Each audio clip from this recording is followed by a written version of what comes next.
Welcome to Yacht Crew Vlogs, where we tell the stories of those in the yachting industry.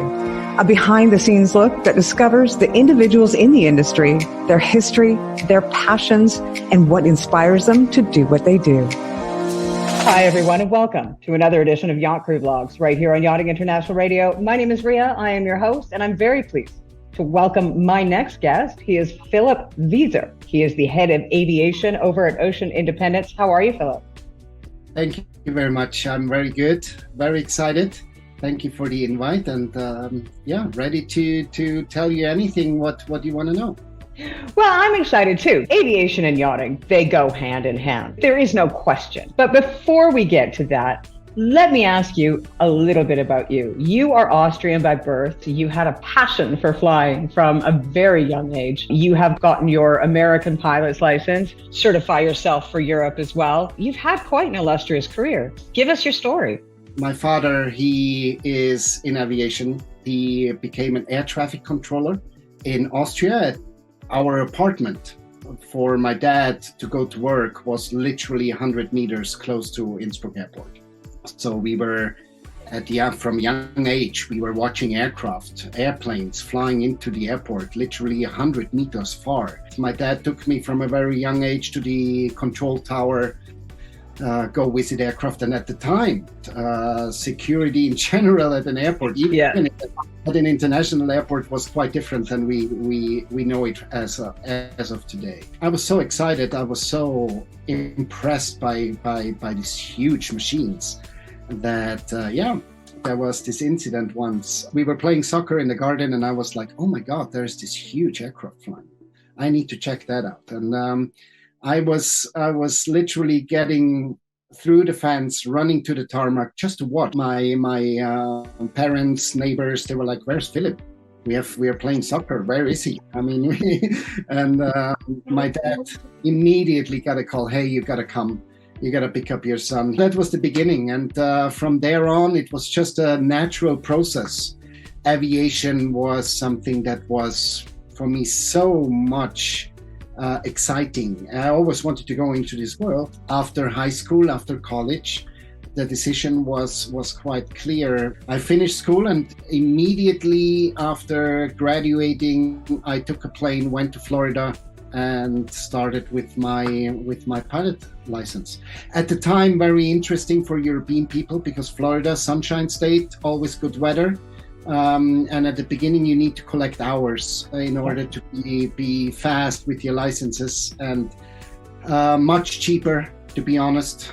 Flying hours rates for the planes much cheaper in the US. So I went to Florida for quite a time. Did my commercial pilot license on multi-engine aircraft over there.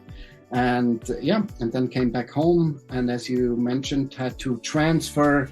Because it's two licenses. It's different. You have the FAA in the US, you have the EASA in Europe, and I needed to do some tests and to match European standards. Took another 6 months, and then I finally ended up flying at the age of 22 on a business jet based out of Vienna, capital of Austria. Yeah. And you started up your own company, didn't you, at some stage? That's a little later. I started in Vienna, and lucky me, this company had a governmental contract, meaning that Austrian government used the company I started to work for their private jet need. Did it for a year, and then out of nowhere, I had the opportunity to move to south of France, where a person it was the president of Air Fleet Credit Corporation. He was looking for somebody who didn't just want to fly the aircraft with him, but also was interested in the whole thing around. And so I became his personal assistant, his co-pilot, later his captain. Sooner or later, you ask yourself, what's next? I met my at the time, my girlfriend, today it's my wife. I decided to leave the cockpit, and not for sure I had the chance to create a company or to be co-founder of a company at the time that used empty legs. An empty leg is if a client books a private jet and he only needs to go from Paris to Nice. And the aircraft is based in Paris, so he needs to pay for Paris-Nice and Nice-Paris. But the flight to Paris is empty because the aircraft needs to go back to home base. And we started to sell those kind of flights. I did that for a year until one of my clients approached me and said, hey, I have right now 2 aircraft in-house. I have another 3 in order. And I need somebody within the company to help me. And that was a super chance for me, which made me move from south of France to Switzerland. We created from scratch an in-house aviation department. It was a multi-billion-dollar company operating worldwide. And I did that for 6 years.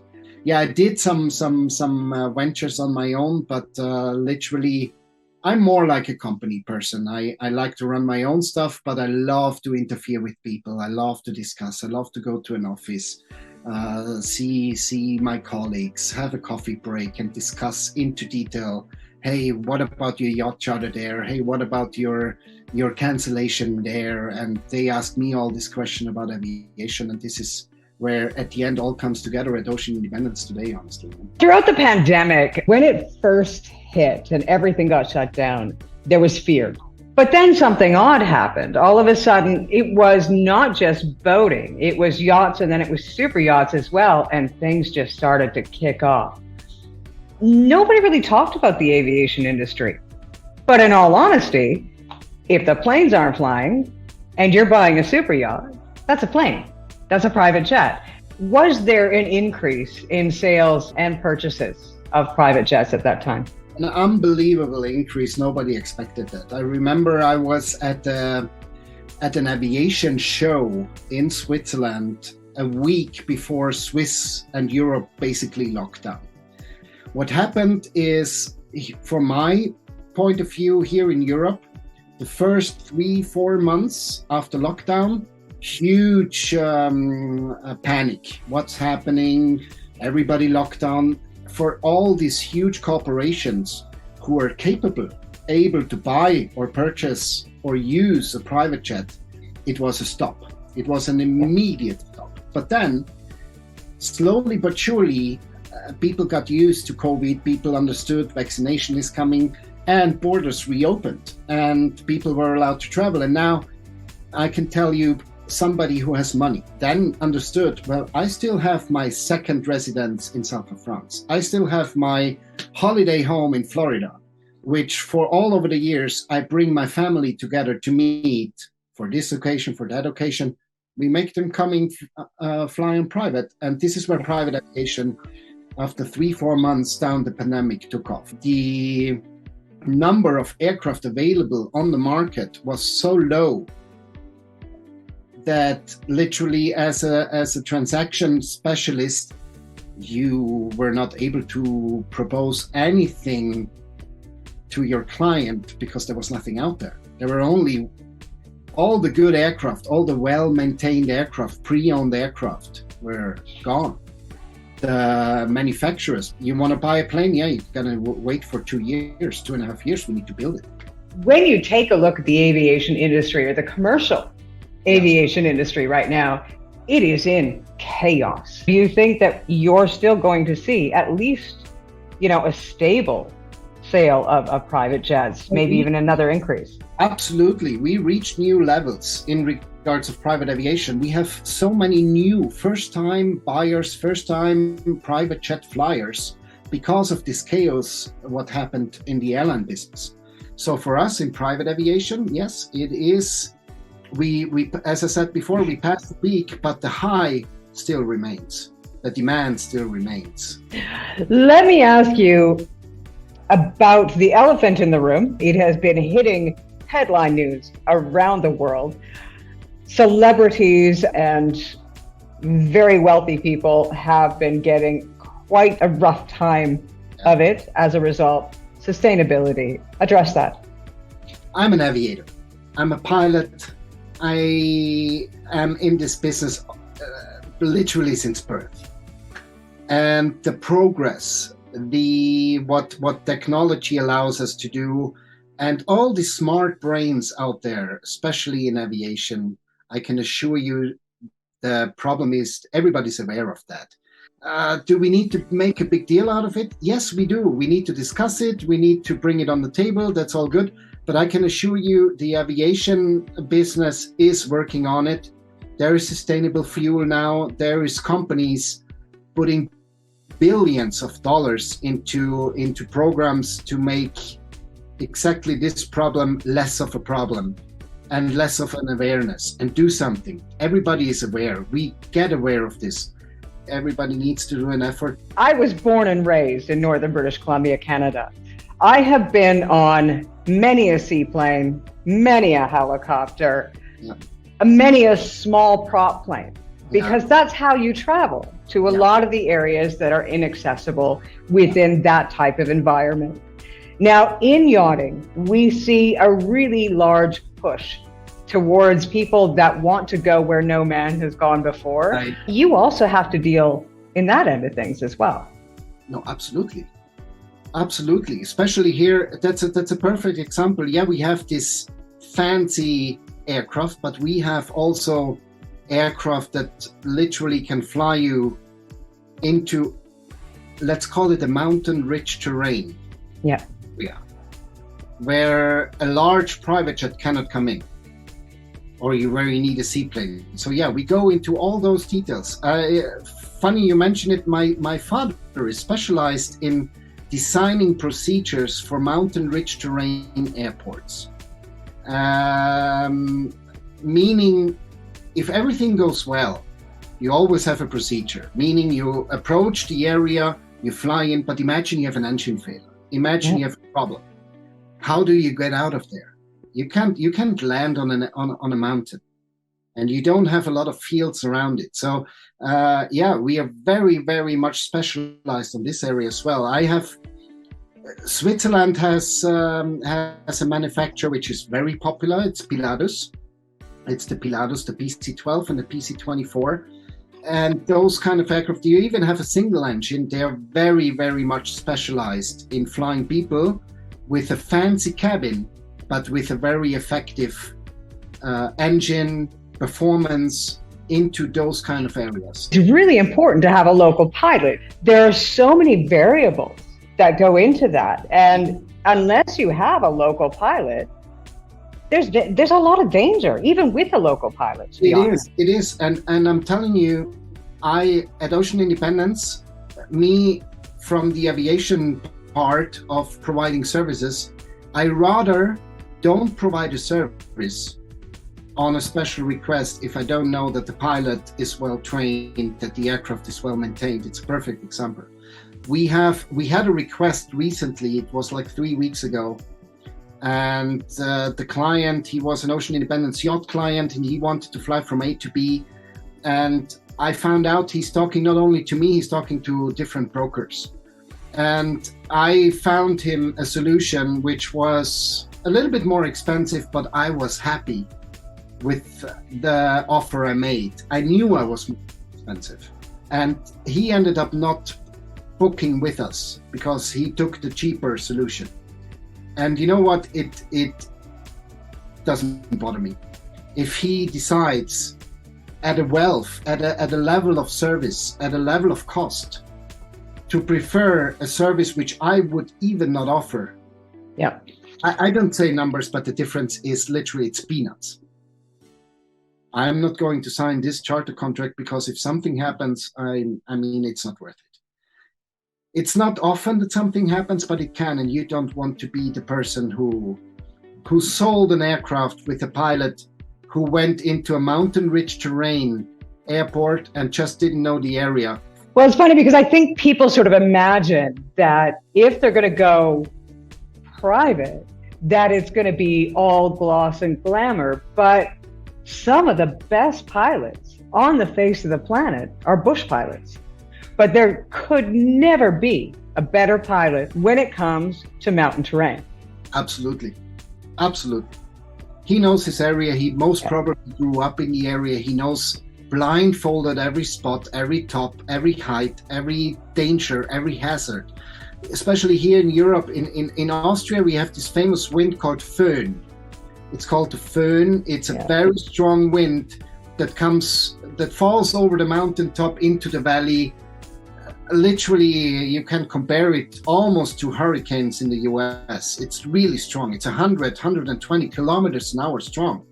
And there's procedures for that. But if it's too strong, you just need to divert. You just need to go somewhere else. And yeah, those high-end individuals might be difficult to handle. And I experienced that myself as a pilot, where I had to divert. And we landed not at the previewed destination. We had to go, and I had to book him or help him to get into a hotel. I even got shouted at. What the hell are you doing? Why are you going there? I need to be there. And I say, but you're still alive.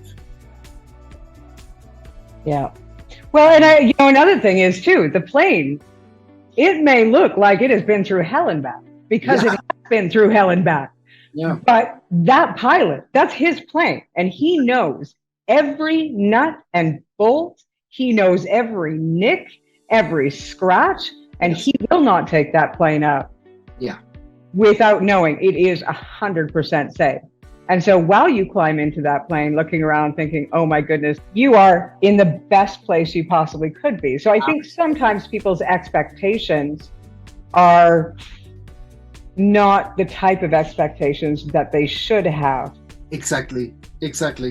There's a lot of education to do towards clients. Standards have been increased in regards of safety. When I started 20 years ago flying planes, compared to today, I mean, the safety standards, the regulations, it's second to none. You cannot compare 20 years ago to today. It's really safe. People wouldn't take off, and clients, it doesn't happen that often anymore that somebody would say, you take off because I'm paying you. I mean, this is honestly also the pilots or the staff, they are well trained today to make it clear, to educate the client and tell him, listen, there's no chance. There's no chance. It's managing expectations. It is. So what's next for Philipp and Ocean Independence? Well, Ocean Independence and Philipp, Ocean Independence and the in-house aviation department is quite new. We started actually in February, so we are down 6 months. A lot of work to do in regards of merging those two worlds.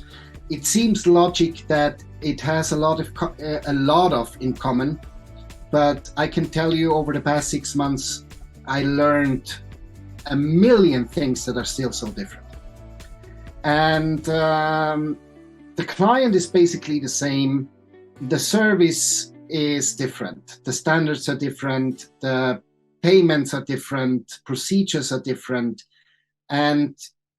But the big thing, what Ocean Independence did, and again, hats up to the owners, credit to the owners to understand as a yachting person that you need time and that you need standards and that you need to go into every little detail in order to make your client happy. Sooner or later, obviously, the ultimate goal is to have this one-stop shop. Meaning that a client who owns his yacht, who might even own his aircraft, has one company where he can go to and handle both. I always call it the toy section. At the end, it's literally a little bit like the toy section. The yacht is the toy, the aircraft is the toy. It's not where they make their money with. It's a tool. And the yacht is built at their the cushions are in the color of how they want it.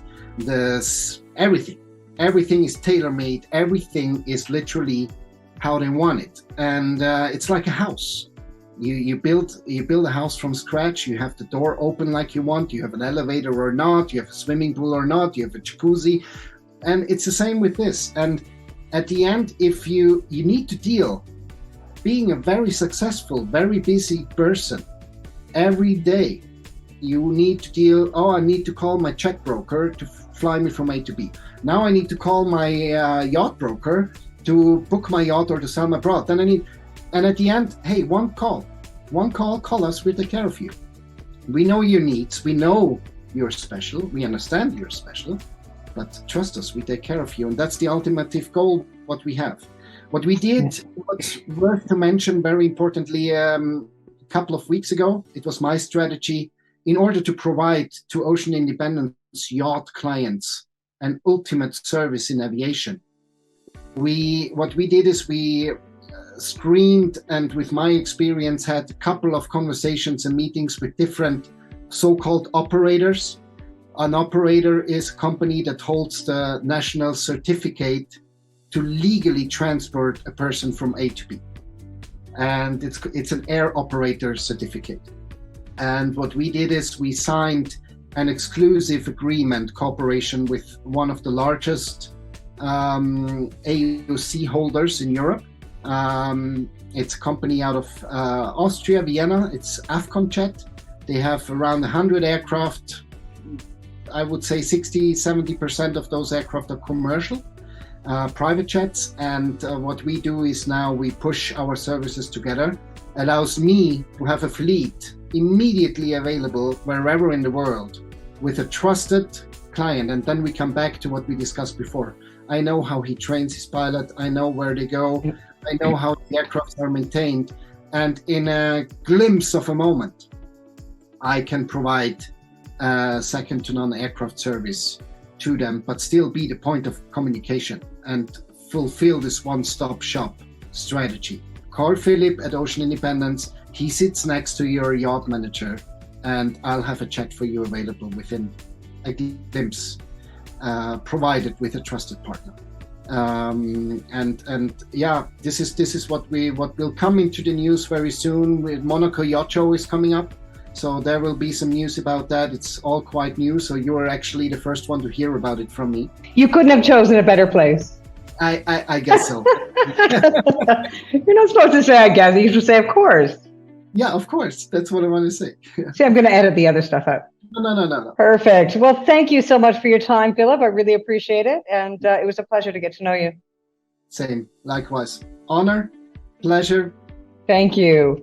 Once again, to everybody out there, if you are interested in Philipp and what he is doing now with Ocean Independence and aviation, if you're looking to find a way to get to some out-of-the-way place that you've never been to, Ocean Independence is the people to get a hold of, and will supply all the information below this interview when it airs. You've been watching another edition of Yacht Crew Vlogs right here on Yachting International Radio. My name is Ria. I have been your host. We'll see you again next time.